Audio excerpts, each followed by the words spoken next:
চাওক আজি আমাৰ BPF দলৰ পৰা যেটো পুলিচ আমাৰ কোচিং কেম্প আমি অনুষ্ঠিত কৰিছিলোঁ গোটেই BTCত 200টাকৈ অধিক আমাৰ চেণ্টাৰ আছিলে। আজি পুৰা ক্লোজিং চেৰেমনি আৰম্ভ হৈছে আৰু কালিও আছে। আমি আজি 5টা জিলাত ক্লোজিং চেৰেমনি আজি শেষ কৰিলোঁ। কালি আৰু বাকী 5টা জিলা বাকী থাকিব আমাৰ পাৰ্টি ডিষ্ট্ৰিক্ট হিচাপে। তো আজি মুছলপুৰ জিলাত আহি পেলাই খুব ভাল লাগিছে কাৰণ ইয়াত কমেও 150 জন শিক্ষক ইয়াত উপস্থিত হৈছে আৰু ভিন ভিন চেণ্টাৰৰ পৰা আহি কমেও 500জনমান ছাত্ৰ আহিছে। তেখেতসকলক আমি আজি শিক্ষকসকলক সন্মান জনাইছোঁ, সম্বৰ্ধনা জনাইছোঁ।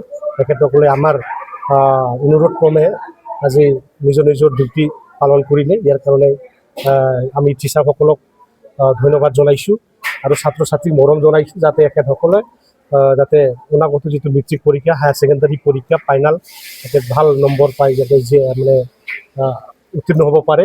ইয়াৰ কাৰণে ভগৱানৰ ওচৰত প্ৰাৰ্থনা কৰিলোঁ। মুঠতে আজি BPF দলৰ যিটো উদ্দেশ্য আৰু লক্ষ্য আমাৰ BTC অঞ্চলৰ গুণগত শিক্ষা অভিযান হ'ব লাগে। আমাৰ ছাত্ৰ ছাত্ৰীসকলে এজন এজন মানৱ সম্পদ হৈ উঠি আহিব লাগে আৰু 5খন জিলা আমাৰ BTC অঞ্চলত যাতে যে অনাগত মেট্ৰিক পৰীক্ষাৰ যেটো ৰিজাল্টৰ তালিকা তাতে 1ৰ পৰা 5ত আমাৰ গোটেই 5টা জিলাত থাকে মানে নামবিলাক থাকে। ইয়াৰো আমাৰ এটা প্ৰচেষ্টা।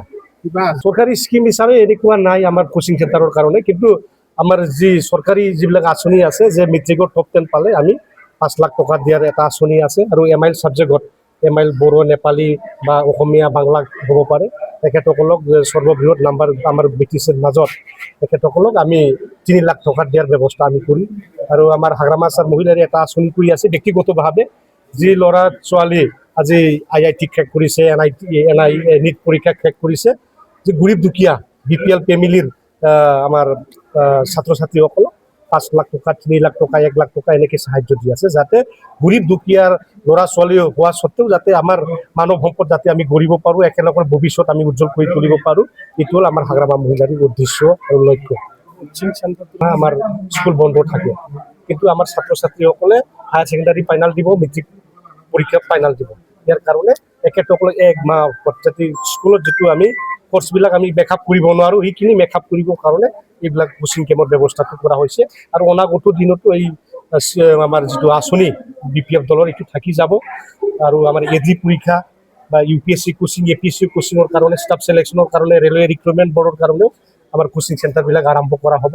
তো বহুত চৰকাৰী আঁচনিবিলাক আমাৰ আছে। আমাৰ উদ্দেশ্য হ'ল আমাৰ বিকশিত বড়োলেণ্ড আমি গঢ়িব লাগে, মডেল BTC আমি গঢ়িব লাগে। BTCত আমাৰ যুৱসকলে যাতে মানে সবেই এমপ্লয় হ'ব লাগে, এইটোৱে আমাৰ প্ৰচেষ্টা। আমাৰ প্ৰথম বছৰ আজি BTC চৰকাৰ আমি আঁচনিবিলাক লৈ থাকিম যাতে আমাৰ যুৱসকলক যাতে প্ৰতিজনক নহ'লেও কমচে কম 50% আনএমপ্লয় ইউথছক যাতে আমি কাম দিব পাৰোঁ, যাতে আমাৰ ল'ৰা ছোৱালীয়ে আমাৰ নিবনুৱা যুৱ যুৱতীয়ে যাতে বহিৰাজ্যত গৈ পেলাই যাতে কাম কৰিব নালাগে। ইয়াৰ কাৰণে ব্যৱস্থাটো আমি মানে প্লেনিংবিলাক আমি কৰি আছোঁ।